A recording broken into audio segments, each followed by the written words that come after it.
WhatsApp से एक बहुत बढ़िया सा बूंदी का बना हुआ लड्डू आएगा, उसको आप लोग तुरंत खाने का प्रयास करें। हाँ, उसका फीलिंग ले तुरंत। 4 लाइन सुनिए। तो देखिए, मैं आज आपको जो 4 लाइन सुनाने वाला हूँ वो देशभक्ति भी सुनाने वाला हूँ। भूल जाओ यार, सुना तो लें तो पहले। ये मैंने पहले भी 4 लाइन आपको सुनाई हुई है। कविता बहुत बढ़िया है, बेहतरीन है। तो मैं इस कविता को आपको फिर से आपके सामने सुना रहा हूँ। आपके बैच में नहीं सुनाई, मतलब पहले पिछले सालों जो बच्चे पढ़ते रहे होंगे उन्होंने जरूर ये सुनी होगी, तो लेकिन फिर से इसको सुनिए। देखिए, बड़ा अच्छी कविता है कि एक, तुम्हारे बैच में नहीं सुनाइए, तो एक जवान है जो कि सरहद पर उसने लड़ाई की, बहुत बहादुरी से वो लड़ा और अंत में वो शहीद होने जा रहा।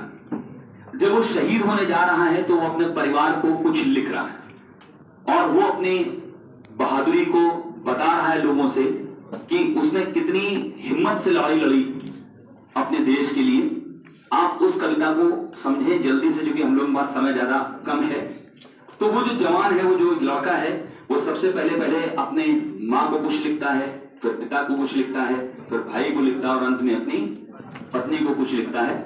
तो इस पर ही ये कविता है। सभी लोगों ने सुनी है कि नहीं? कुछ लोगों ने सुनी है ना? No sir. सुनी है तो मैं फिर से सुना रहा हूं, सुनिएगा। बहुत बढ़िया कविता है। सबसे पहले वो अपने माँ को लिख रहा है कुछ, और माँ को उसने लिखा कि माँ तुम्हारा लाडला राव में अभी घायल हुआ है। सुनिएगा, माँ तुम्हारा लाडला राव में अभी घायल हुआ है, पर देख उसकी वीरता को शत्रु भी कायल हुआ है। पर देख उसकी वीरता को शत्रु भी कायल हुआ है कि रक्त की होली रचाकर मैं भयंकर दिख रहा हूं। माँ उसी शोणित से अंतिम पत्र तुझको लिख रहा हूं। शोणित मतलब होता है रक्त। माँ उसी शोणित से अंतिम पत्र तुझको लिख रहा हूं। ये युद्ध भीषण था मगर ना इंच भर पीछे हटा हूं। युद्ध भीषण था मगर ना इंच भर पीछे हटा हूं। माँ शपथ है तेरी मैं आज इंचों में कटा हूं। एक गोली वक्ष पर कुछ देर पहले ही लगी, एक गोली उसकी छाती में लगी तो उसी कह रहा है कि एक गोली वक्ष पर कुछ देर पहले ही लगी है।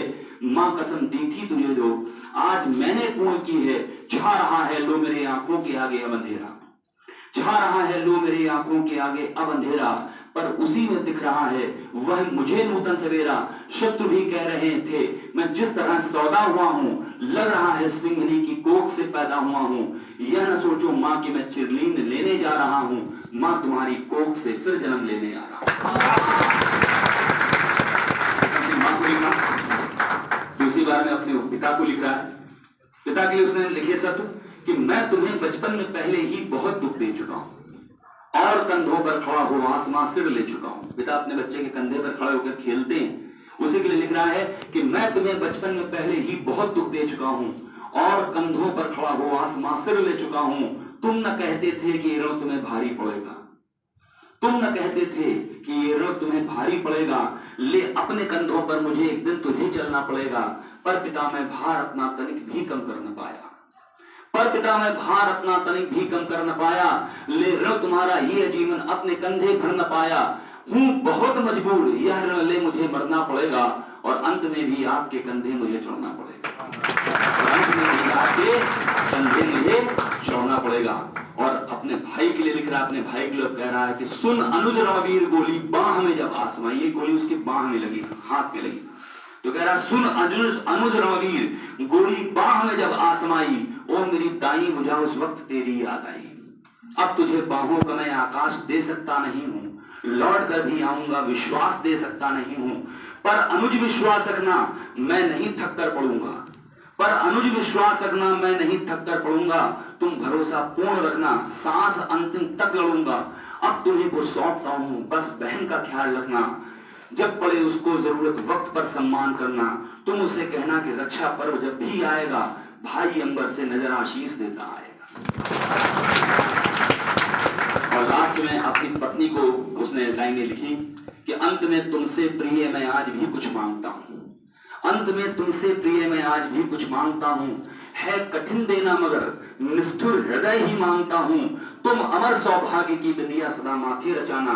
हाथ में चूड़ी पहनकर पांव तक मेहंदी लगाना। तुम अकेली हो नहीं, इस धैर्य को खोने न देना। भर उठे दुख से हृदय, पर आंख को रोने न देना।